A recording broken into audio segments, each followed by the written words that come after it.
काश्मीरी. अरे कमी वापर पण अस्सल वापर. MDH काश्मीरी लाल मिरची पावडर. MDH. तो अजित पवारांनी लावलेला असो किंवा दत्तामामांनी लावलेला असो किंवा बापूंनी लावलेला असो किंवा प्रशांतनी लावलं कुणीच लावलेला असो, त्यानं तिथं आतमध्ये ड्युटीच केली पाहिजे. परंतु आत्ता मला काहींनी निवेदन दिलं, हे टी व्हीवाले इथं आहेत, काही गोष्टी मी इथं सांगू शकत नाही. आपण कुठं त्या ठिकाणी स्वच्छतागृह वापरलं पाहिजे, कुठलं वापरलं पाहिजे. आपण जर कारखान्याचा वापर वेगळ्या कारणाकरता करायला लागलं तर ते आपलं वैभव आहे, आपल्या बापदादांनी उभं केलेलं आहे. आपल्याला आत्ता टिकून पुढच्या पिढीच्या करता देखील भर घालण्याचं काम करायचं आहे. पण त्याच्यामध्ये खूप वेगवेगळ्या गोष्टी ह्या एक माझ्या कानावर आलेल्या आहेत. मी आत्ता बोलून सगळ्यांचा वेळ त्या ठिकाणी घेत नाही. परंतु एकदा पॅनल जाहीर झाल्यानंतर भवानी माता मंदिरामध्ये आपलं पॅनल जाहीर करून आपण तिथं प्रचाराचा नारळ फोडणार आहे. त्याला मी पण येणार आहे, बाकीचे पण सगळे मामा बापू सगळे सहकारी असतीलच. आणि ते फोडल्यावर नंतर जे उमेदवार असतील ते आपल्या हनुमानाचं मारुतीरायाचं दर्शन घ्यायला कनेरीला पण जातील आणि त्या पद्धतीनं मग जोरात प्रचार सुरू होईल. आणि मग सांगता सभेच्या निमित्तानं पण जी काही तारीख ठरेल त्या प्रकारे आम्ही सगळी असूच. परंतु मधल्या काळामध्ये अनेकांनी जे सांगितलं की आम्हाला उमेदवारी द्या, परंतु जर उमेदवारी नाही देता आली तरी आम्ही पहिल्या दिवसापासून काम करणार. कारण हे सगळं तुमचं माझं घरचं काम नाही, आपलं लग्न कार्य नाही आहे, हे आपलं सगळ्यांच्या प्रपंचाचं काम आहे. आणि त्याच्यामुळं कुणी रुसवे फुगवे नाराजी ही न दाखवता आपल्याला त्याच्यामध्ये वाटचाल करायची आहे. ही मात्र खुणगाट कृपया सगळ्या माझ्या सभासदांनी मतदारांनी मनामध्ये त्या ठिकाणी ठेवावी. उन्हाळ्याची तीव्रता जास्त आहे. काल परवा पुण्यामध्ये गेले कित्येक वर्षात 65 वर्षात एवढा एप्रिल महिन्यामध्ये त्या दिवशीचं ऊन नव्हतं, एवढी उष्णता जास्त होती. कमी अधिक प्रमाणात चांद्यापासून बांद्यापर्यंत अशीच परिस्थिती दिसतीये. मी आजच सकाळी अधिकाऱ्यांशी बोललो, आपली नीरा डावा कालवा पाण्याची परिस्थिती बरी आहे, त्याच्यामुळे घाबरून जाण्याचं कारण नाही. परंतु फाटे पण लवकर सुटत नाही, कारण उन्हाचा चटका असल्यामुळं राधा लवकर हडकतायत आणि त्याच्यामुळं पिकालाही पाणी लागतंय. असं सगळे एकंदरीत परिस्थिती आहे. खडकवासल्याचंही पाणी तिकडचं आणण्याच्या करता मामा प्रयत्न करतायत. त्याच्यामध्ये खूप मोठ्या प्रमाणावर तो टेलचा भाग पडतो. असे वेगवेगळ्या प्रकारचे प्रश्न आहेत. परवाच उजनीमध्ये आपण काही पाणी दुसऱ्या भागातनं आणतोय, तर ते पण आल्यानंतर आपल्याला काही प्रमाणामध्ये रिलीफ मिळावा अशा पद्धतीनं परवाच्या कॅबिनेटला मामांनी विषय राज्याच्या मुख्यमंत्र्यांच्या समोर काढलेला होता. मुख्यमंत्री माझ्या देखत म्हणाले की आपण त्याच्यातनं बसूया आणि मार्ग काढूया. मागं जसं आपण आता लाकडी लिंबोडीच्या उपसा सिंचन योजनेचा उल्लेख झाला, तसा अजून एका योजनेचा मागं चर्चा झालेली होती. आणि पावसाळ्यामध्ये भरपूर पाणी वाहून जातं, त्याच्याऐवजी आपली जे तळी आहेत, तलाव आहेत, ते भरून घ्यायचे, जेणेकरून नंतरच्या काळामध्ये आपल्याला ते पाणी टिकावं. अशा प्रकारचं पण नियोजन आमच्या सगळ्यांचं त्या ठिकाणी चाललेलं आहे. वेगवेगळे चढ उतार एकंदरीत कामकाज करत असताना येत असतात, परंतु त्याच्यातनं न खचून जाता न नाउमेद होता आपल्याला पुढं जायचं आहे. एवढ्या प्रचंड उन्हामध्ये प्रचार करावा लागणार आहे. त्याच्यावर जे उमेदवार होतील, जे उमेदवारांचे पाठीराखे असतील, समर्थक असतील, यांना सकाळी 6 वाजल्यापासून नाही पण 7 वाजल्यापासून तरी प्रचाराला मतदारांच्या पर्यंत पोहोचावं लागेल. आज मला इथं 6ला विमानात बसून यायचं होतं, मी 4ला उठलो आणि बाकीची माझी कामं करून 6ला विमान पकडलं आणि 6:30ला इथं आलो. ही पण गोष्ट आपण लक्षात घ्या. अजिबात आळस ठेवून चालणार नाही. आळस झटकून तुम्हाला मला सगळ्यांना काम करावं लागणार आहे. आणि कुठलाही मनामध्ये किंतु ठेवू नका. ही वेगळी निवडणूक आहे, बाकीच्या निवडणुका वेगळ्या असतात, ह्याची नोंद कृपा करून. आमचा प्रयत्न आहे की ती बिनविरोध व्हावी. अर्थात सगळ्यांचा प्रतिसाद मिळाला तरच तो होणार आहे. जर काहींनी ठरवलंच नाही नाही आम्हाला घेतलं नाही तर आम्ही उभं राहणार, शेवटी त्यांची मर्जी आहे. लोकशाहीमध्ये प्रत्येकाला उभं राहण्याचा अधिकार आहे. संविधानाने तो दिलेला आहे, आपल्या घटनेने तो दिलेला आहे, आपल्या पोटनियमाने तो दिलेला आहे. त्याच्यामुळं त्या खोलात मी जात नाही, पण जेवढं शक्य असेल तेवढं सगळ्यांना समजून सांगण्याचा प्रयत्न, ज्याच्या ऐकण्यात जे जे उमेदवार असतील एकदा पॅनल जाहीर झाल्यानंतर न नाराजी दाखवता काही जण मुद्दाम काहींना उचकून देण्याचा प्रयत्न करतील. बघ मिळालंय का, इतके वर्ष बरोबर राहिला, काय मिळालं, असंच पाट्या उचला, काही पण सांगत बसतील. हे पाट्या उचलण्याचं काम नाहीये, आपल्या प्रपंचाला हातभार लावण्याचं काम आहे, आपल्या पुढच्या पिढीचं भलं करण्याचं काम आहे, आपल्यावर आलेलं संकट हे व्यवस्थितपणे दूर करण्याचं काम आहे.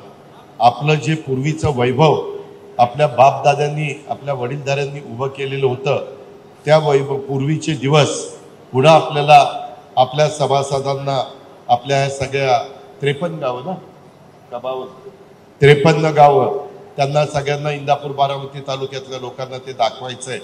आणि आपण सगळ्यांनी मनावर घेतलं तर ते अशक्य नाही, ही पण गोष्ट तुम्ही सगळ्यांनी ध्यानामध्ये घ्यावी, अशा प्रकारची माझी विनंती आहे. आता इंडिव्हिज्युअल प्रत्येकाचं ऐकून घेतलेलं आहे.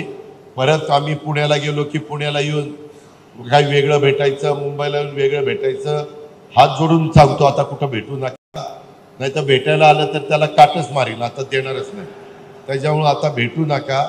सगळं ऐकून घेतलंय, निवेदनं स्वीकारली. संध्याकाळी रात्री गेल्यानंतर, कारण मी आता मी याला टेंभुर्णीला जाणार आहे, का हॉटेलचंच ना हॉस्पिटलचं उद्घाटन आहे, मी त्यांना वेळ दिलेली होती, त्याच्यावर तिकडं जाणार आहे.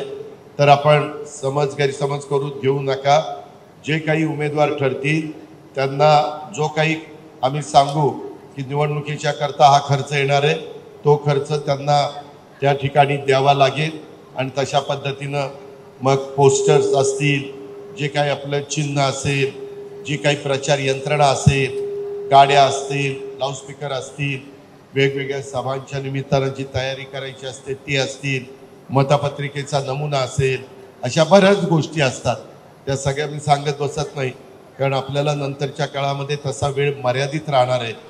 पण सगळ्यांनी मनावर घेतलं तर तेवढा वेळ देखील पुरेसा आहे, असं माझं स्वतःचं स्पष्ट मत आहे.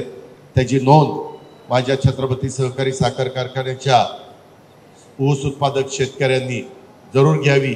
मगाशी काही जण म्हणाले आम्ही ऊस घालतो, ती पण मी यादी चेक करणार आहे की खरंच अजित पवारचा ऊस तिथे येत होता का. अजित पवार जर उमेदवारी मागत होता, नाहीतर ऊस घालायचा तिसरीकडं आणि सांगायचं नाही मला द्या इथं डायरेक्टर, कठे झालं तिथं डायरेक्टर, ऊस घालणार चौथीकडं आणि इथं डायरेक्टर होणार, असं कसं चालेल. अडचणीच्या काळातनं बाहेर पडायचं म्हटलं तर त्या कारखान्याचा घास जेवढा आहे, घास तेवढा तर ऊस त्याला मिळायला पाहिजे ना. तेवढं जर क्रशिंग नाही झालं तर ते बाहेर पडायला अडचणी निर्माण होतात. त्याच्यामुळं ते पण मी तपासून घेणार आहे. ते काय कारखान्यात MDला आणि शेतकी अधिकाऱ्याला सांगितलं किंवा प्रशांत जिथं आहे त्याला सांगितलं की बाबा फ्रँचाईजच्या नावावर किती ऊस आलेला आहे, त्या पद्धतीनं लगेच कळतं की कुणाचा. आणि आम्हालाही माहिती आहे कुणाची एकत्र परिवार आहे, कुणाचा विभक्त परिवार आहे, कोण नवरा बायको आणि पोरं पोरी राहत आहे आणि कोण आईबापाला घेऊन राहत आहे, असं सगळं आपल्याला माहिती असतं. त्याच्यामुळे उगीच कुणाच्या आईबापाचा ऊस माझाच ऊस आहे म्हणून सांगू नका कोणी. त्याकरता ह्या सगळ्याचा विचार करूनच आपण उमेदवारी जाहीर करणार आहे. पण उमेदवारी जाहीर झाल्यानंतर ज्यांना मिळणार नाही ते उमेदवारी मिळण्याच्या ताकदीचे होते, तोडीचे होते, पण जागा कमी असल्यामुळे त्यांना देता. नाही तर बघा आम्हाला नाहीच का दिलं, असंच चाललंय, असं काही मनामध्ये आणू नका. इतर ठिकाणी निवडणुका आहेत ज्या बाबतीमध्ये दूध संघ असेल, खरेदी विक्री संघ असेल, मार्केट कमिटी असेल, जिल्हा परिषद असेल, तालुका पंचायत असेल, नगरपालिका असेल, नगरपंचायत असेल, अशा वेगवेगळ्या ठिकाणच्या निवडणुकीमध्ये तिथं PDCC बँक असेल, बारामती बँक असेल, बऱ्याच संस्था आहेत. त्या काही संस्था आपल्याकडे कमी नाही आहेत. त्या पद्धतीनं आता सरकारमध्ये आपण असल्यामुळं काही DPC मध्ये असेल, काही मंडळं असतात, काही सदस्य नेमायचे असतात, काही उपाध्यक्ष नेमायचे असतात, काही अध्यक्ष नेमायचे असतात.